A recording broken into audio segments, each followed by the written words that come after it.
Hello po guys, isang mapayapang araw po para sa ating lahat. Isang ligtas na pagkakataon po ulit para sa lahat. Hari nawa po makita nyo pa talaga tong content ko. Hari nawa po kahit papano maraming maikutan tong content ko na to. Real talk po to, real talk, life coach, motivation para sa ating lahat.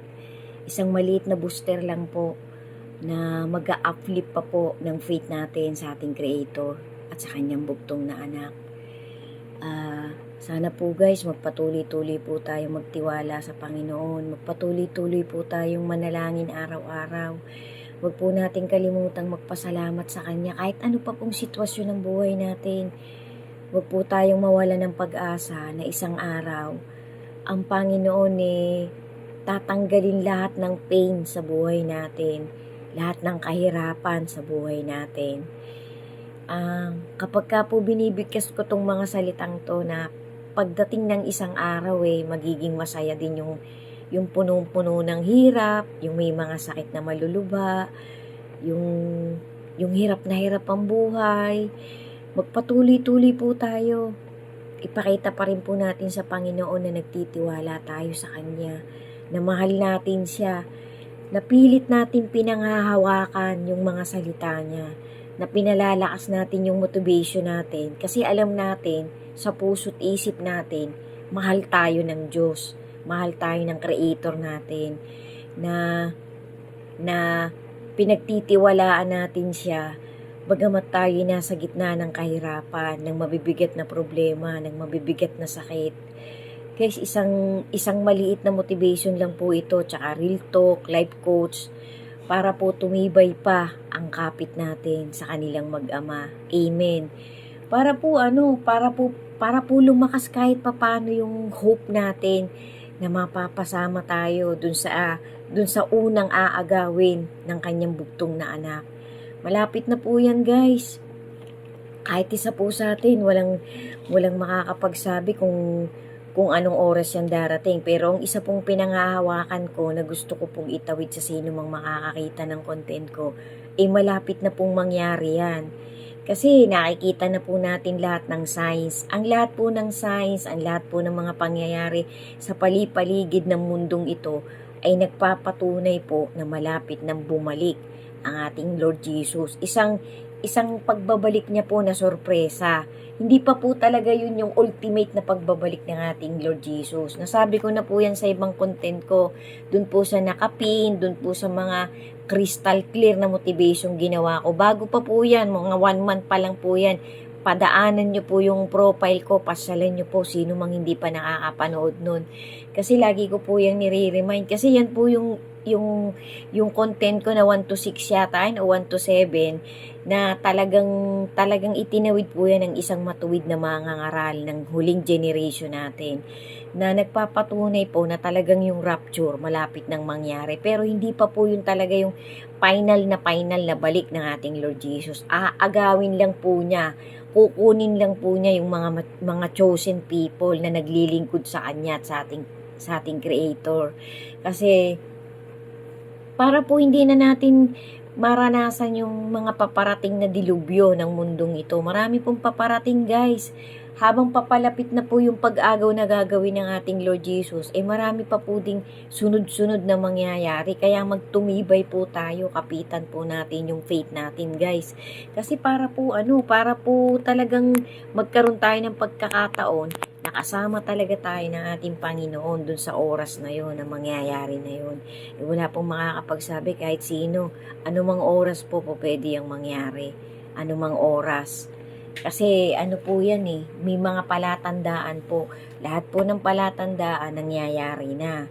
So, ang hinihintay na po talaga natin yung isang pagkakataon na tayo'y mapasama sa pag-agaw. Yun po yung unang pag-agaw. Kasi yung susunod po doon, after 1,000 years na yung mga hindi na rapture at yung nabubuhay pa pagdating ng ultimate talaga, kumbaga sa yan na po yung verdict, yan na po yung araw ng hatol.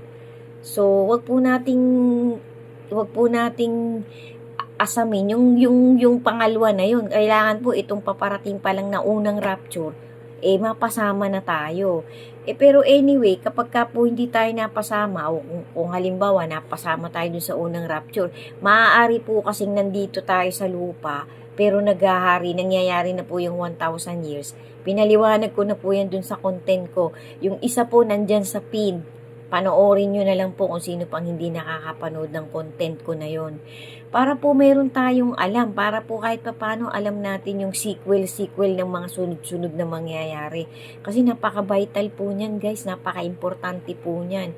Para po hindi tayo tsunga-tsunga, para hindi tayo mangangapa sa dilim. Pag nangyari kasi bigla-bigla na lang pong mangyayari yung pag-agaw na yan halimbawa po, tulog tayo, nangyayari yan. Kasi maaari pong gabi yan, maaaring madaling araw, maaaring umaga, maaaring tanghaling tapat, maaaring hapon.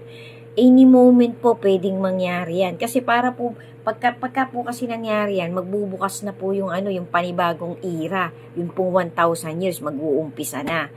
Ang dami pong bago po mangyari yung rapture na yan, yung pag-agaw na yan, marami pa pong nakaabang. Kaya kailangan po, magpaka-alerto talaga tayo, magtumibay po talaga tayo guys. Pangarapin po nating mapasama na talaga tayo doon. Tsaka hilingin po natin sa Panginoon, nakasama natin ang mga mahal natin sa buhay, ang buong pamilya natin. Kung ano pa po yung mga pinapahalagahan natin guys, mas i-priority po nating pahalagahan ang kaligtasan ng ating kaluluwa.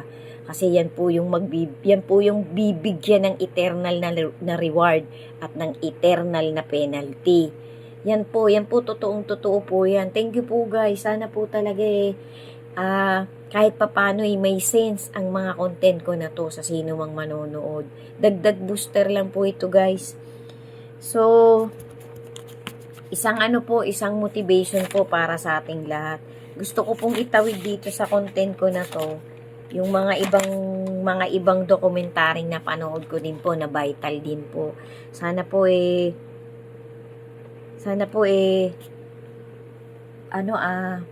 pagtiyagaan nyo pong tapusin. Anyway, maigsi lang naman po to Baka pagkatapos po ng part na to, part 4 na po to tapos na.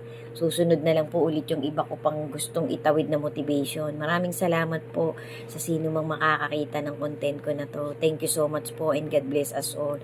And to God be the glory po. So ito po, isang maliit lang pong life quote. Work hard in silence. Let your success be your noise.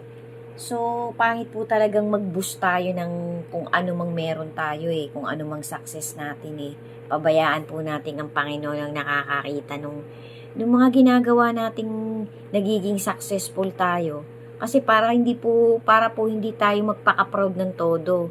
Kasi ang dapat po nating i-boost ng i-boost ay ang talagang kabutihan na ginagawa ng Panginoon sa bawat isa sa atin. Unang-una na po dyan yung maramdaman natin araw-araw na present ang Panginoon sa buhay natin.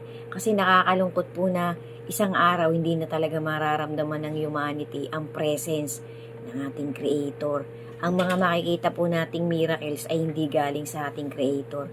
Dadating po yan, kasama po yan sa mga matitinding part ng tribulation. Yan pong hindi na natin mararamdaman yung presence ng ating Creator. Hindi na po katanggap-tanggap ang anumang offering na gagawin natin. Nakatakda pong mangyari yan. At hindi na rin po yan magtatagal. Sunod-sunod po yan. Kasama po yan guys dun sa mga masasamang pangitain, masasamang pangyayaring nakaabang dito sa last generation. Sundan nyo pa po guys.